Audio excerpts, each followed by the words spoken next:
Welcome to week 1 of playing native Linux games, a series where I'm going to dive into games that run natively on Linux without any wine, Proton, or extra compatibility wizardry. We're going to keep it pure penguin this week, and what better way to kick things off with a game about a penguin, the one and only SuperTux 2.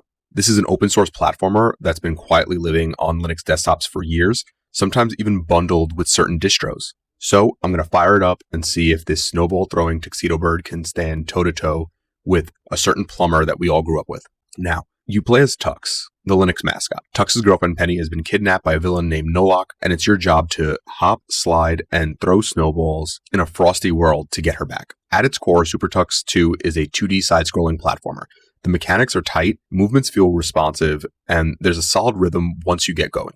You can jump on enemies to defeat them, collect coins, pick up power-ups that let you throw snowballs, which kind of sound like a Fire Flower equivalent. It's got all the platforming basics down pat, and to be honest, it feels good. There's something clean and nostalgic about it, like finding a Super Nintendo cartridge in your closet and realizing it still works. Now, visually, SuperTux 2 goes for a colorful, cartoonish style. It's simple, but I like it. The levels are laid out cleanly, backgrounds shift from snowy forests to icy caves, and it runs really smooth even on older machines. The music is low-key catchy, with enough variation to keep things from getting repetitive, but some of the tracks go harder than they need to for a penguin game. Now the question, what makes this game Linux? I mean, the game is more than just running on Linux. It was made for Linux. It's open source, community-driven, and the kind of project that feels like it came out of someone's garage, but in a good way. It's the kind of game that lives in your package manager waiting to be discovered. Best of all, it works straight out of the box, no fuss, no config files, no setting your GPU to some extra crazy mode. It just opens and plays, which in some cases is a luxury on Linux. The game features a level editor and modding, so if you want to make your own levels, you can. It's drag and drop friendly, and it's a great tool if you want to get creative. There are also user-made levels and add-ons you can download from the community, which keeps it fresh once you beat the main campaign. Now, with that being said, it's not perfect. The game isn't super difficult, at least not until later levels.